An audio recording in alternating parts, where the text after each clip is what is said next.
Hey everybody, coming off of a more heated and serious video, today we're going to have a more chilled out time instead, going over 2024 in gaming. Now, total disclaimer, in case you're not aware, I started making these videos in September, so there's a lot of games throughout this year that I didn't even bother to touch, and some others that I played and didn't finish because of not feeling any obligation to do so. So just keep that in mind throughout this video. The lack of hands-on experience and footage from some of these games will be owed to that, something that will definitely be different in 2025's video if I make it that far.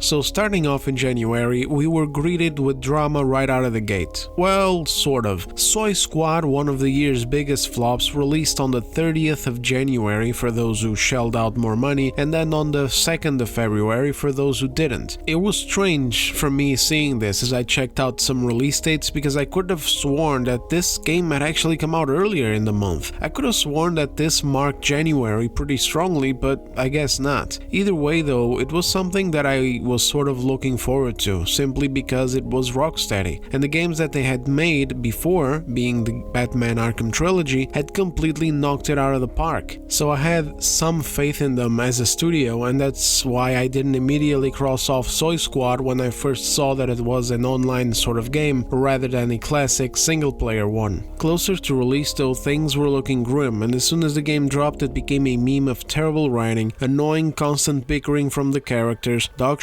color requests and gameplay, terrible UI, mind-numbingly stupid story, and a lot of cringe, especially in the disrespectful handling of its heroes. And the worst part for me is that they somehow canonized this as the sequel to the Arkham games, which only made this game worse because of all the plot holes and the tainting of the legacy of that Batman that we played through for 3 or 4 games, depending on whether or not you consider Arkham Origins part of the story. In many ways, this was the game that broke the camel's back and brought the knowledge of what Sweet Baby Inc. was out onto the world. Some people already knew about this company because of Alan Wake 2, with a blackwashed playable character and some instances of bad writing in a game where the writing was actually very important and a staple from the first game. Basically, you would have moments where it felt like 2 different teams working on writing, and that's actually what happened with Spider-Man 2 as well, which, much like Alan Wake 2, had some moments that felt like they were worked on by a different team. So some people were already onto them, like as from Heel vs Babyface for example. It's one of the examples that I always think of because of how the Starfield rant went down, where he got looked at like he was crazy because of course Sweet Baby Inc. was not widely known. With Soy Squad, it was brought forth onto the light, it exploded onto the public, and it changed a lot of the perception of what's going on within our industry. It's actually a bit crazy to think back to it now, isn't it? Soy Squad was horrible, with such blatant things in the writing and the way scenes played out, that they even ruined Harley Quinn, a character that people liked and wanted to see developed after what happened in the Arkham games. And yet, despite it all, this was barely touching the surface. The waves of information about Sweet Baby Inc. and the terrible games that followed this game were truly unexpected and highly eventful. So eventful that it almost feels like Soy Squad isn't even a 2024 game. It feels like it's older, like this all happened over a year ago. Anyway, Soy Squad carried on to do terrible updates, delivering scam-like mechanics for the unlocking of new characters, and then even making a joke of itself with some DEI additions of new characters instead of, giving people something that actually looked like this game was trying to redeem itself. The player count for this game was and remains abysmal, as it should be. It will not be missed, and neither will this new version of Rocksteady, standing only as a monument as to why we should not place our hope and our faith in the studio's name, because so many of them have been reshaped into completely unrecognizable shadows of themselves, from where the original developers that made these studios what they were have long since fled from to pursue other opportunities. This game failed miserably, and I am more than happy about it. This is not what we want, both in the writing and story departments, but also in the gameplay. Nobody wanted the Arkham games and the skills from a talented pioneer studio to be turned into live service slop. Besides this game though, some nice stuff still released in January like Tekken 8 and Yakuza Infinite Wealth. That's why I'm using Tekken 8 footage right now. I bought it on sale later this year and I love popping in every now and then and having some good old arcade fun. I've always been a Tekken fan. My first one was Tekken 3 on the PlayStation 1. It was love at first sight, and while I can pop into Mortal Kombat sometimes, and while I can also have a lot of fun with Dragon Ball FighterZ, or at least I did back when it was popular, Tekken has always been the one that I return to. It's also the only January game that I own. Oh, also, besides these games, Prince of Persia: The Lost Crown also got released, a mostly forgotten game because of how terrible every single decision and release from Ubisoft was after this one. This game apparently wasn't even that bad, but when a studio taints its name so much, it drags everything down with it. The new design for the prince probably didn't win many people over either, especially that droopy haircut. As for me though, throughout January 2024, I was playing a ton of Cyberpunk 2077. I was doing a full playthrough, completing everything, but sadly in February there was a power outage that almost bricked my PS5. I had to reformat it and I lost all of my save files. It is what it is.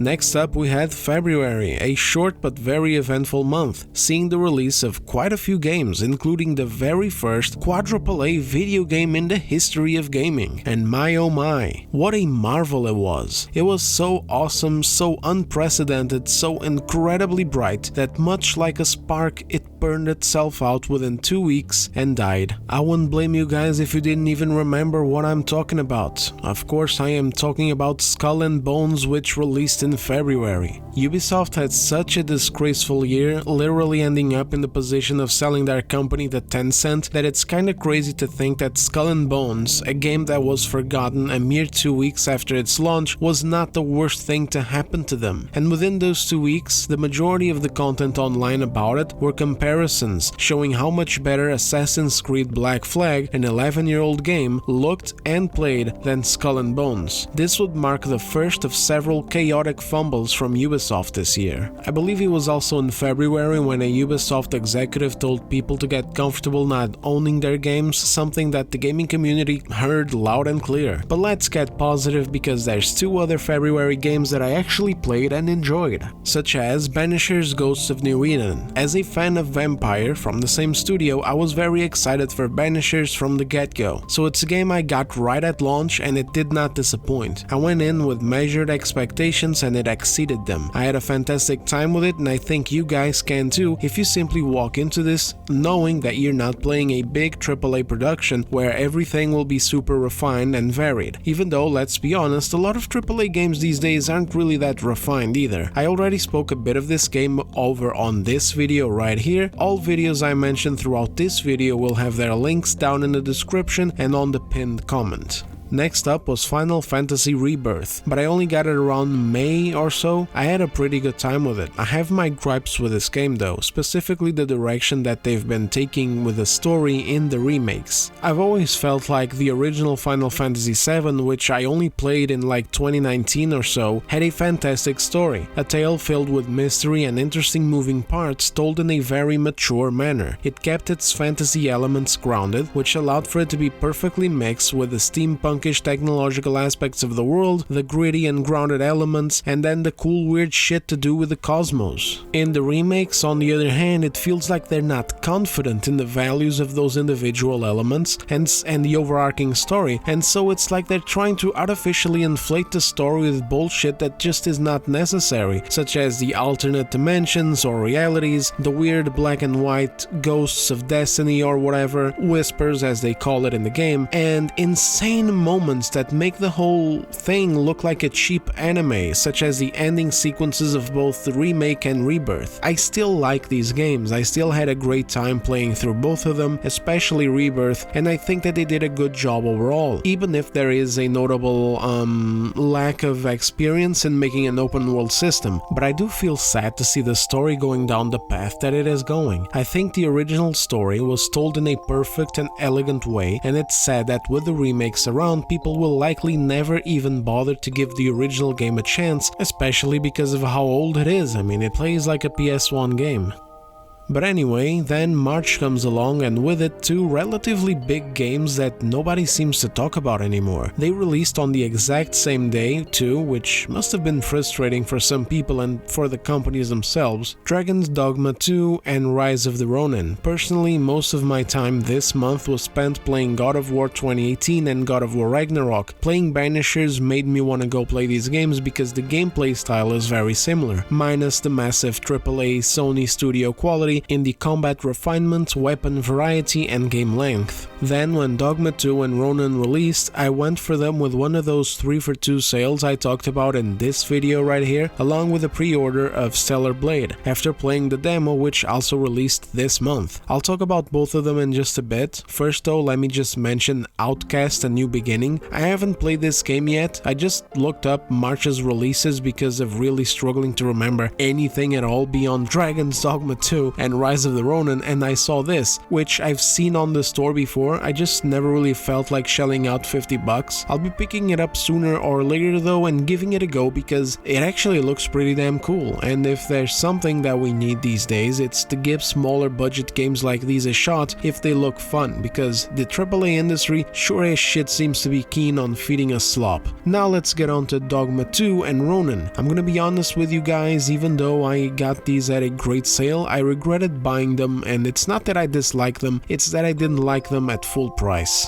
Dragon's Dogma 2 was terrific at first, but then after a few dozen hours with it I got tired and the fun started turning into a chore. This game was at its best when I was exploring a new location that I hadn't been in before, carefully progressing with my pawns, sometimes seeing some of the most fantastic sights, pondering whether or not to get into certain fights with certain monsters, explore certain caves, or find a camp instead. But once I had the world mapped and I was doing side quests and trying to find new merchants and etc., I started getting tired because of a few different things. Monster variety bothered me, and the lack of easy fast traveling bothered me as well. And I know a lot of people love this game, but I gotta be real, I think it's bullshit that Dogma 2 gets away with making fast travel a bothersome limited thing. Both limited by needing those port crystals to set locations to travel to, and also by needing fairy stones to actually do the traveling. But then going ahead and offering players an easier access by buying these via fucking microtransactions. People like say that no, it's totally optional, you don't have to buy these things, they are in the game, but it really isn't. The fact is that it is a hindrance being applied onto the player by the developers, and in order to make it less hindering, you can buy microtransactions. It's absolute nonsense. And the worst thing is that when fast travel became a hindrance, I found myself doing the traveling on foot, and I know that this is the effect that the developers wanted in the first place, to encourage players to explore, but the issue is that at some point you're no longer exploring, you're backtracking through the same damn places over and over again, fighting the same damn enemies over and over again. Therefore, these little flaws that the game would have, that would be very small if fast travel was not a hindrance, become bigger and bigger problems. It began sapping the fun from me, and it made me sad because even now I look at footage of this game, online I mean, because I sold my copy in order to trade it in for Final Fantasy VII Rebirth. That's what I do. If a game is bothering me, I'm not going to buy microtransactions to make it less bothersome, I'm going to sell it. And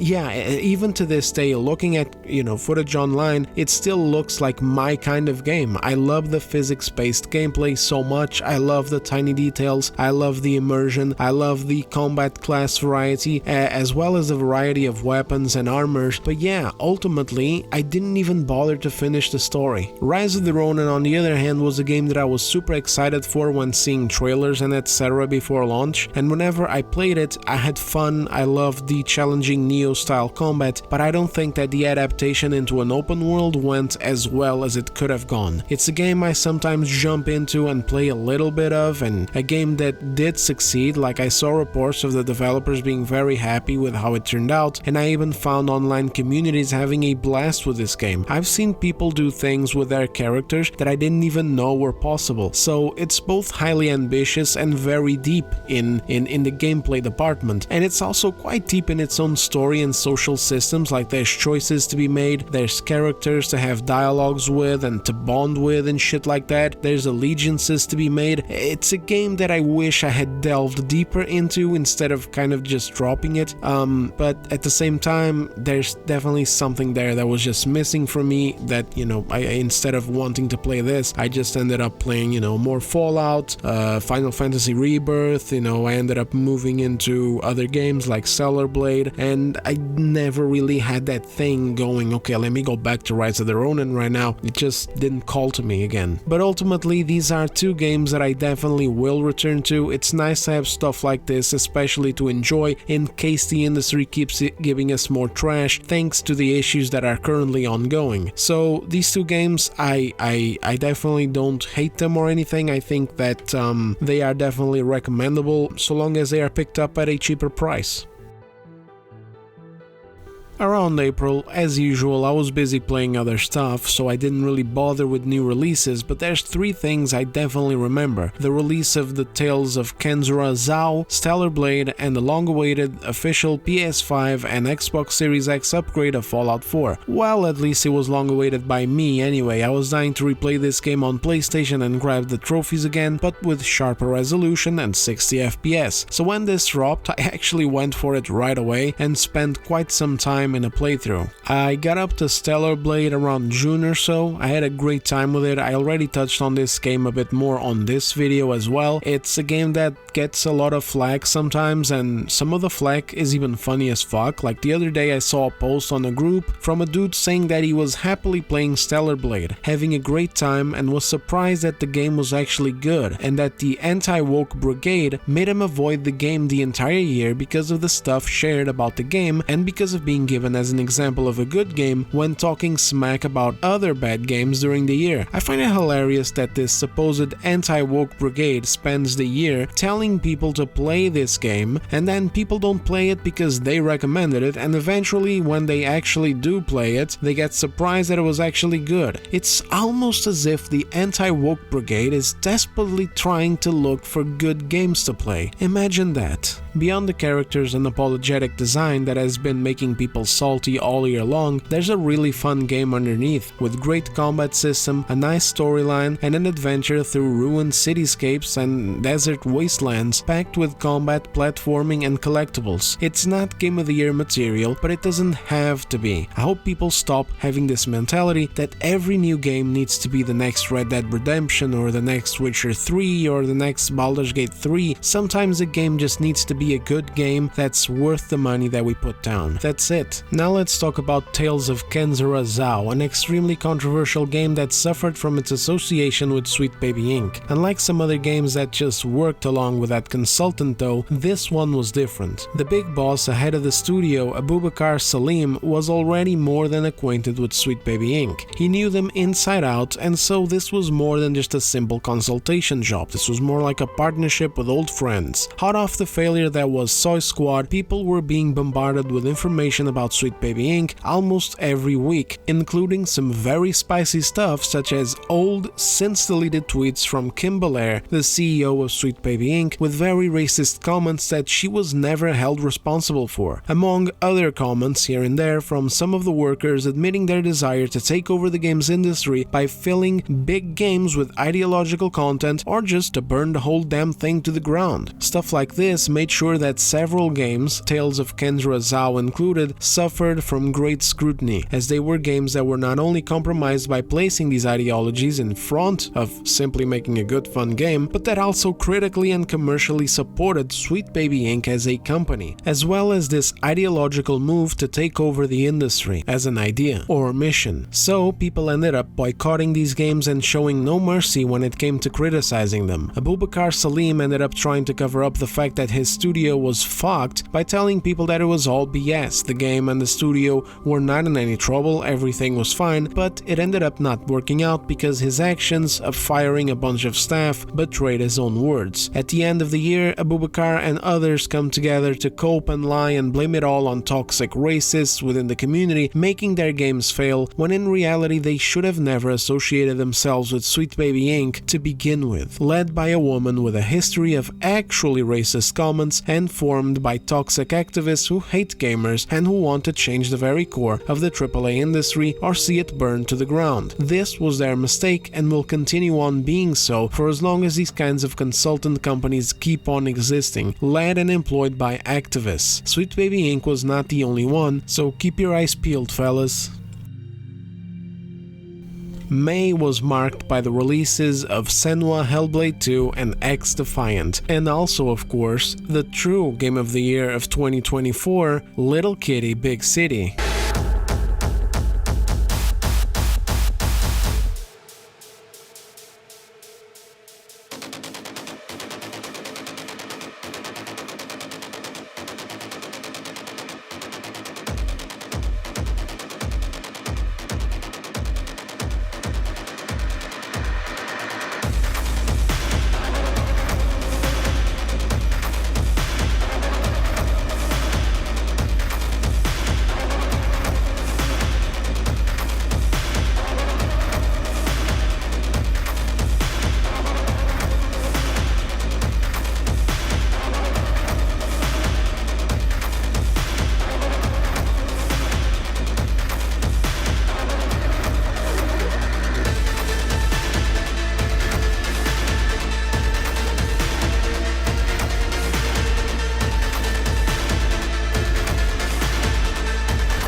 Which I ended up playing quite a bit later on during the summer over on my Xbox. You play as a cat and you run and you jump around the city. There's stuff to collect, other animals to talk to, it's got some funny lines, some nice platforming and puzzles, and I did like it. So fucking sue me. No, really, I really did enjoy this stuff. I like these kinds of games to unwind. I like platformers in general, and being able to level up the cat and be able to access new locations and climb higher was a great distraction from the summer heat. I also in general just like games that let me play as a small figure in like the normal world, but everything is upscaled. So for example, one of my favorite games on the PS1 or the PS2 was a Toy Story game, and another game that I loved on PS2 was a Stuart Little game.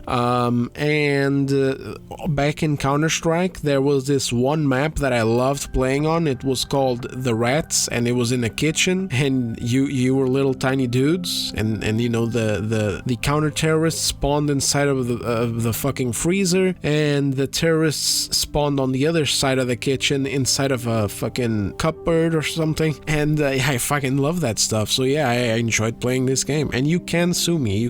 I posted my address on my previous video, 420 Sandy Balls Road. Now on to the main stuff. So I played X Defiant for a little while and I was not having a good time at all, so I uninstalled it just as fast. They just didn't nail the shooter mechanics well enough to make me move from playing something like Call of Duty to playing X Defiant if I ever felt like playing a shooter. This was yet another big flop for Ubisoft in 2024. The game just got announced that will be shutting down soon. It is what it is. Ubisoft is known to chase trends. If they aren't willing to put in the work to grab a trend, improve it and deliver a superior product, then this is what will always end up looking like, especially in the live service market where people are not going to be wasting their time and money on stuff that is already being done better by someone else. And then Senua Hellblade 2 is an interesting case. After a quick Google search, it seems that the game did pretty poorly in terms of sales and player engagement on Game Pass. I'll be honest with you guys, I could have played this via Game Pass, and the only reason I didn't was because of a pure lack of interest. I can't quite explain it though. Usually I'm all for supporting ideas like these. Smaller, tighter, narrow narrative-driven projects that are meant to offer one great ride, and I'm sure that Hellblade 2 does provide that. Like, I haven't even watched reviews or anything to stay off of potential spoilers, I've only looked at some pieces of footage here and there. There's no doubt in my mind that everything they offered in this game was a very high quality production. A very high production quality. But I would be lying if I didn't say that I expected so much more for a sequel that's been in development for so long and that was acquired by Microsoft. Usually Microsoft acquisition announcements always have that speech that goes something along the lines of, "Now while working under Team Xbox, we will be able to truly realize our vision, blah blah blah blah blah, etc etc etc." But in the end, I have yet to see this happen. Arcane delivered Redfall, a mess. Bethesda delivered Starfield, a game that makes you truly wonder where did all that budget go, as they ended up with something that just wasn't even as good as their previous games, Fallout 76 excluded of course. Obsidian is making Avowed, which looking at it now also doesn't look like something that screams evolution when comparing it to the Outer Worlds, and that's not to mention the whole crazy drama with Matt Hansen and all the other crazy ass developers that are trying to make reactionary content with it. And with Hellblade 2 we have an incredibly short game that didn't seem to expand on much of what the first game laid down as a foundation. I would be lying if I didn't say that I was expecting something with a little more variety, or at least something that was a bit longer, providing us with a bigger experience instead of one that could be finished so quickly. I know that it is very on par with the first game, but that's kind of the thing, isn't it? At the end of the day, the first game released digital only at $30 at the time, and it was an independent passion project, but now it was something with a higher budget attached to Xbox exclusivity. It took fucking years to be developed, so that alone already makes me expect something more. But on top of that, it was also a game that released once again digital only and at $50 with no plans for a physical version. So that's something that's obviously going to be a difficult thing to sell right off the get-go. I want this studio to succeed. I want them to do what they're good at. I want them to continue taking risks and doing passionate work rather than following trends. But at the same time, they also need to be realistic with the market. $50 for such a short game with little to no replay value is a big ask, especially if they're asking for it in digital formats without even giving people a physical option that they can actually own.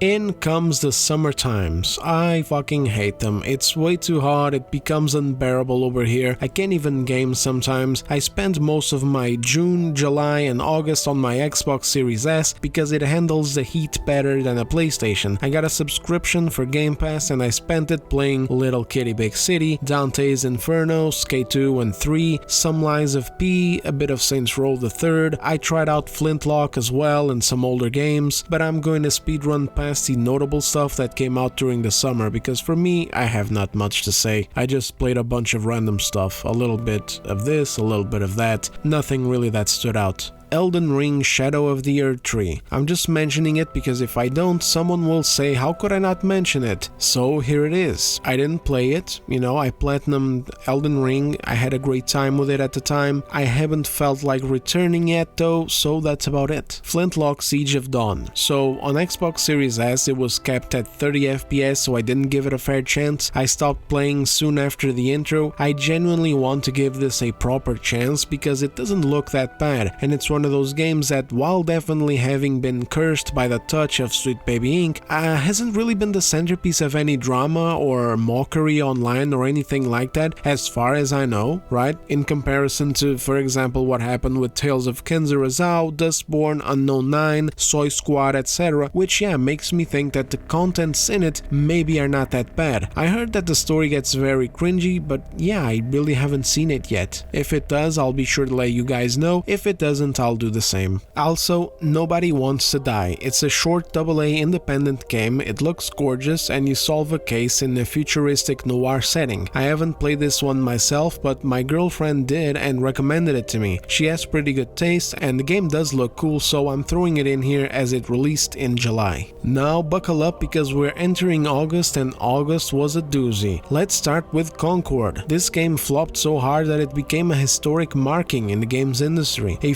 $400 million turd by Sony that sold and was adhered to so poorly that within 2 weeks, Sony quit any expectations of trying to make it work and recoup any costs. It was more financially viable for them to refund every copy that they sold and take the $400 million loss than to keep the servers alive to try and make some money out of it. And that's just brutal and doesn't bode well for PlayStation owners. It's great that they pulled the game instead of coping and pretending like it's actually an amazing game and we're all just retarded or bigots for not liking it, like for example the director of Veilguard did in its In vs. Shill article that I covered in a few days ago. But at the same time, I'm also fully expecting Sony to fuck their consumers in some way or another to recoup the costs by hiking up prices on subscriptions or even just games. Or hell, the next console. I mean, we already see them selling the PS5 Pro at $800. Next up, we have Dustborn, the patron saint of DEI cringe. What in the 7 seas of fuck was going on in the developers' minds when they were making this, I will never know. This is one of those games where even now with a growing channel focused on gaming, I still would not want to touch. My respect goes out to any of the channels that took one for the team and analyzed just how bad this game was and just how disgusting the messaging was within. It peaked on Steam at 83 players and has since become a cursed name within the industry, something to never strive for. Which is a shame because it came from a studio that once had potential, but that has gone so far off the deep end that it's over. One look at their websites or the comments of the owner is enough to know that they will never recover unless he treats himself of whatever head injury he has or gets replaced by someone else who wants to make actual games. And to close off the August flops, we have of course Star Wars Outlaws, the third Ubisoft fumble of the year. The state of the game at launch was abysmal, both in stability and bugs and lack of polish as well as in features. You couldn't even hold on to guns in a third-person shooter. Now, after some patches, the game is in a bit of a better shape, but it's still cursed by a complete lack of must-have features. I am working on a full breakdown for this game. Basically, it's not the worst thing in the world and people can still have some blind fun here and there, especially with how steep the price has dropped, but it's still something that I hate hearing because this is Ubisoft. This game should be amazing, they have the money for it, or at the very least it should be good. We should be more demanding even of Ubisoft, because when we're not, and when we kind of just be like, oh it's okay, it's not that bad, it's such an exaggeration, we are encouraging the bad behavior that turned them into what they are now, a slop factory that made a game that wants to be a third-person shooter but fails to do third-person shooting mechanics properly, wants to be a stealth game but has terrible stealth mechanics, wants to be an immersive sim sort of thing with a reputation system but fails to flesh out its mechanics and world and set system in order to make it work, etc. Anyway, more on this sooner or later. Finally, for August, Black Myth Wukong, the infamous monkey game. I didn't play it at launch, but I played it later and I had a really great time. I don't want to suck this game's dick or anything, but I was genuinely surprised at how much I enjoyed it the more that I played, because initially the first hours really are not much to write home about, and you may end up asking yourself, is this it? Are the online pundits right? Are the game journalists correct? Is this game truly not that big of a deal, but that it's being inflated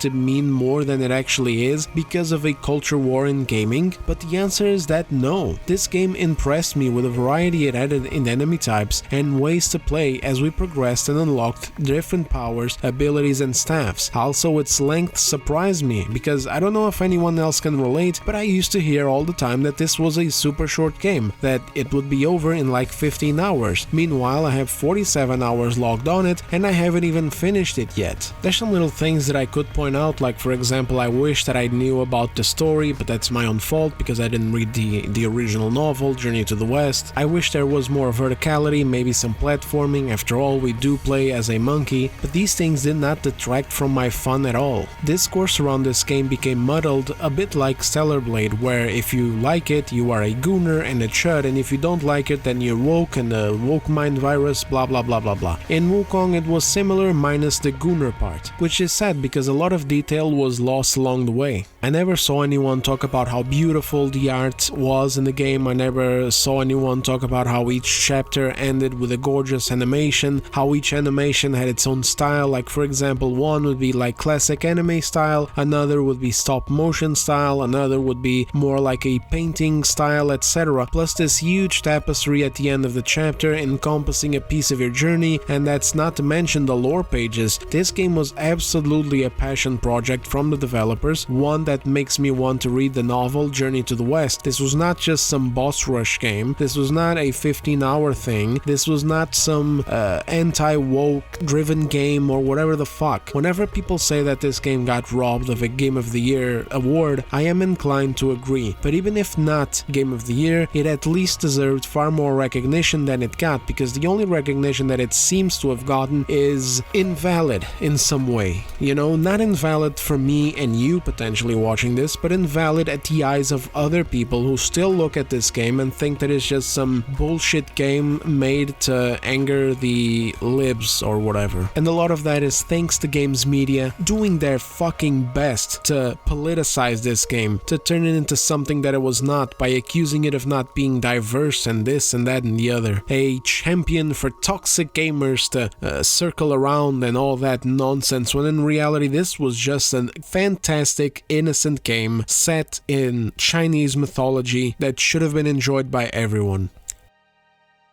But anyway, now let's get on to September, when I finally said fuck it, let's start making some actual videos and give this whole thing a try. Highlights of this month are Warhammer 40k Space Marine 2, Astro Bot, and a couple of remasters. Also, there was a Zelda game, but since I am not a Nintendo guy at all, I have no idea what's going on with it. The only thing about Nintendo that I know this year is that they've been trying to fuck the developers of Palworld. They're upset that Palworld made a better Pokemon game that Nintendo could. So let's talk Space Marine 2 instead. I enjoyed it for what it was. I thought it was a damn fun game to play. Like, it was a much needed simple game where you just plop down with a big fucking pair of guns and just mow down and plow through hundreds of enemies with a lot of action, glory kills and gore. Beyond that, I cannot say much else. I think the story was fine, but nothing mind-blowing. But then again, I'm not the best person to speak on this matter because this was my first introduction to Warhammer. I know nothing when it comes to the lore, so I have no idea how well implemented it was. This game was and continues on being very praised, so I would say that they did a good job, but I would rather just not get into it at all because much like myself, I bet a lot of new normies went into this brand new game and enjoyed it for what it was, praising it highly without really having the deeper context to be able to speak for the lore. So yeah, basically I had fun. I'm totally going to keep an eye out on the studio. I think they did a good job on the game itself, but that's about it. I can't really speak as to what it adds or removes from the Warhammer 40k universe.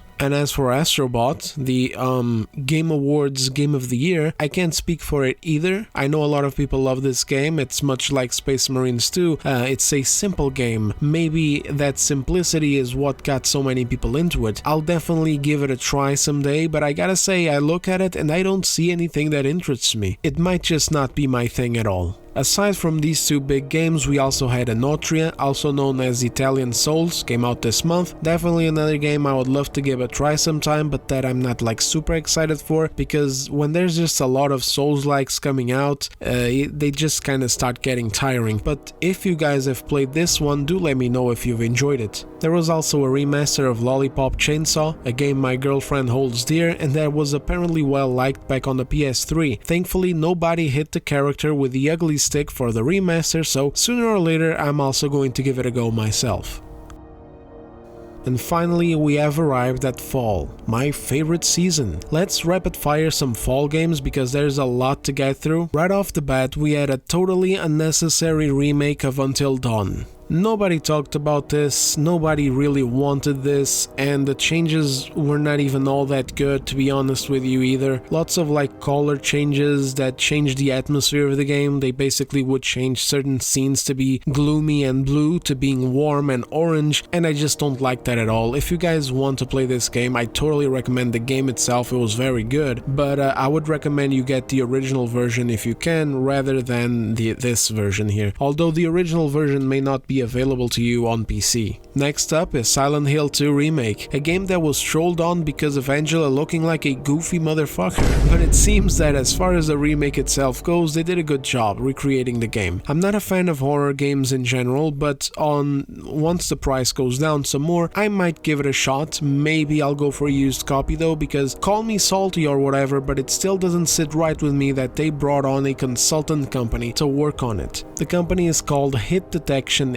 Inc. There isn't as much drama with them as there is with Sweet Baby Inc., but there's still the same vibe and stench that comes from any of these consultants. In fact, one of the people who works at Hit Detection and that worked on this remake did the classic thing of expressing his hatred for gamers online. You know, business as usual, and the type of garbage that makes people like myself be uninterested in supporting these games, to the point where something looks good, has fans satisfied, but yet here I am happily waiting for a steep price drop or for a used copy just so that I'm not benefiting these pricks with my money. All this does is soil the excitement a person would have for a game. People are more than fine with admitting that they're wrong and giving a game a go after seeing that, hey, turns out it's not so bad. This is why these stories of hate campaigns are all total bullshit. Like, if a game is good, then a game is good, period. And people will go out and get it, because guess what? What most of us want is just good games, most of all. But when companies, when studios, publishers, etc. align themselves with shitty consultants that employ retards who hate gamers and yet choose to work in the game industry, it just makes the entire situation worse. Same goes for actors and actresses and developers who do the same and insult their potential player base. October was home to some more garbage though. Sweet Baby Inc. along with Reflector Entertainment released Unknown 9 Awakening, published by Bandai Namco. This game quickly became a laughingstock because of its total lack of polish, the terrible AI, and the shitty kind of writing that could only come from Sweet Baby Inc. activists. Another stinker worked on by Sweet Baby Inc. is Life is Strange Double Exposure. This was developed by Deck 9, who basically killed the Life is Strange franchise in its tracks through shit writing, shit directing, shit virtue signaling all throughout 3 games, plus bringing Sweet Baby Inc. in on the last 2, or at the very least on the last one. I'm actually not sure if they were involved in True Colors or not. In Double Exposure, they go ahead and fuck up the original game story by bringing back the protagonist, taking a fat shit on the choices you made in the first game, and completely changing her personality. Bravo, Deck 9, I can't wait for the next pile of garbage that this studio churns out. Keep me posted. October was not all garbage though. We also had Dragon Ball Sparking Zero and Metaphor ReFantasio. I love Dragon Ball, but I haven't really given this one a go yet, but it's definitely on my list alongside with Metaphor, even though it falls a bit out of my interest. But the thing about me is that 10 years ago, for example, Souls-likes were totally outside of my interest as well, and then soon after they became one of my favorite genres, Bloodborne having become my favorite of them all. So I try to keep an open mind and try out different things once in a while to see if it sticks. Also, a nice surprise was Sonic X Shadows Generations. This game features something of a remaster/remake of a great older Sonic game and an original story with Shadows. The remake/remaster had some things censored and altered by those fucking localization teams that are actually DEI consultants in disguise. There's a great video detailing all of it right here from Scouter V,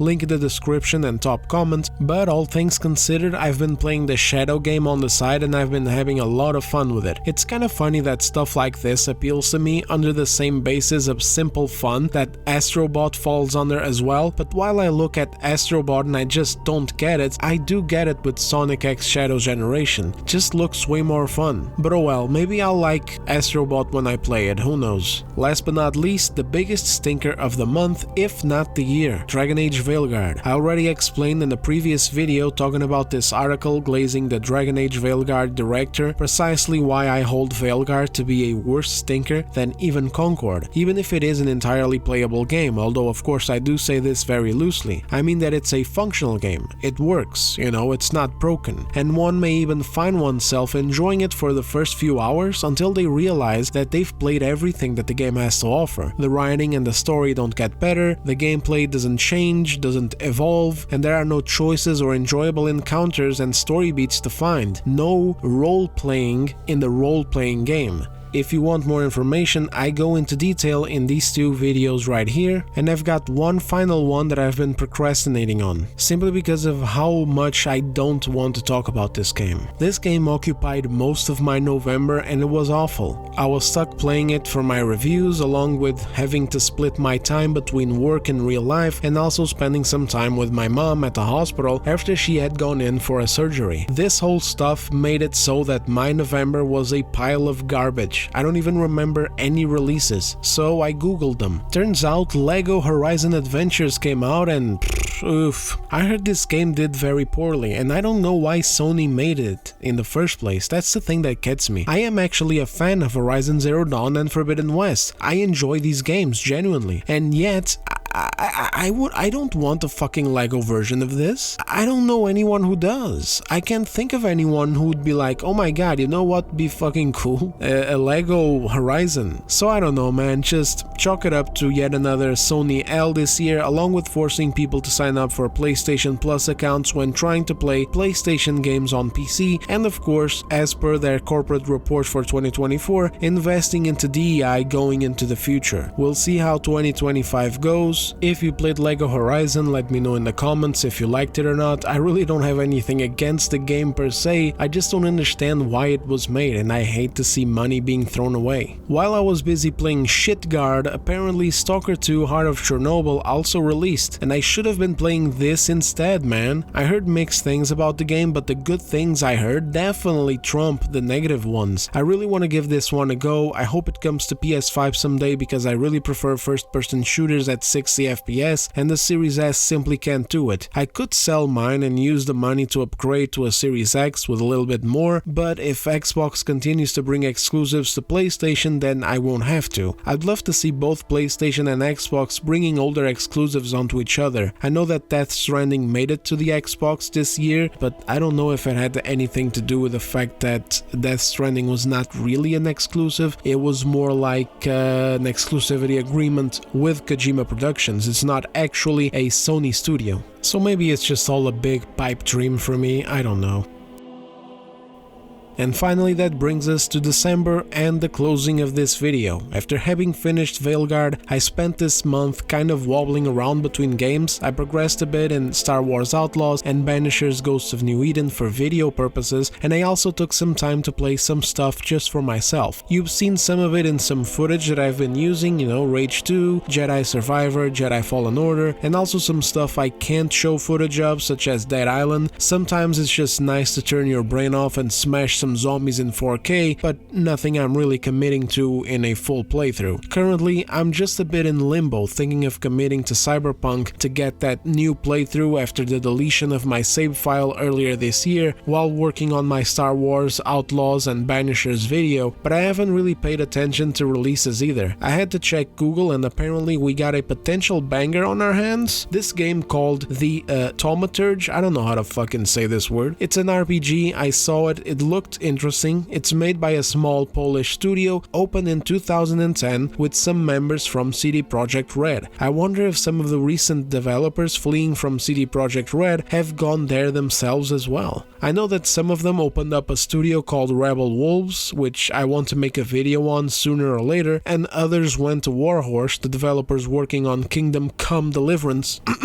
But yeah, anyway, the Thaumaturge has a demo. I downloaded it and I will be giving it a go one of these days. If it's anything notable, I'll let you guys know as well. Aside from that, obviously we also have Marvel Rivals, but it doesn't interest me that much. However, what does interest me is a remaster of Legacy of Kain Soul Reaver 1 and 2. These games are highly regarded classics and I'm definitely interested in them as well. If any of you has played them or the originals, do let me know in the comments what you think. It's easy to forget how there's still quite a bit of good stuff in the industry, like the AAA side of things with these studios going nuts with ideological bullshit are definitely a concern, and a concern that we should totally keep in mind and fight against so that it doesn't completely run amok. But don't let yourselves be overtaken by like dark cynicism, like don't let yourselves lose the passion for the medium and lose hope of having good stuff to still try out and be engaged by. With that said, I'm getting out of here because this video is already way too long. I'm sorry that this feels so incomplete. I do wish that I could have been more professional and detailed. I am definitely going to strive for it in 2025 if the channel keeps growing, maybe do 2 separate videos, one encompassing all the good stuff and one just encompassing the bad stuff. But yeah, for this year I skipped a lot of games because of it just not really being sort of like a job that I had to do. One way or another though, I still wanted to have a nice, quieter, chill video going over this year in gaming. Let me know your thoughts in the comments. More than that though, let me know what you played this year, what you enjoyed the most, if there were any surprises for yourselves along the way, etc. It's nice to have a little break like this and celebrate some of the good things amidst having to open up a can of whoop ass on the industry with more serious and uncomfortable topics such as my previous video. We'll be back to business as usual soon, calling out shit that needs to be called out, talking games, doing an analysis or two, and reporting on what's going on. Thank you very much for all the support this year.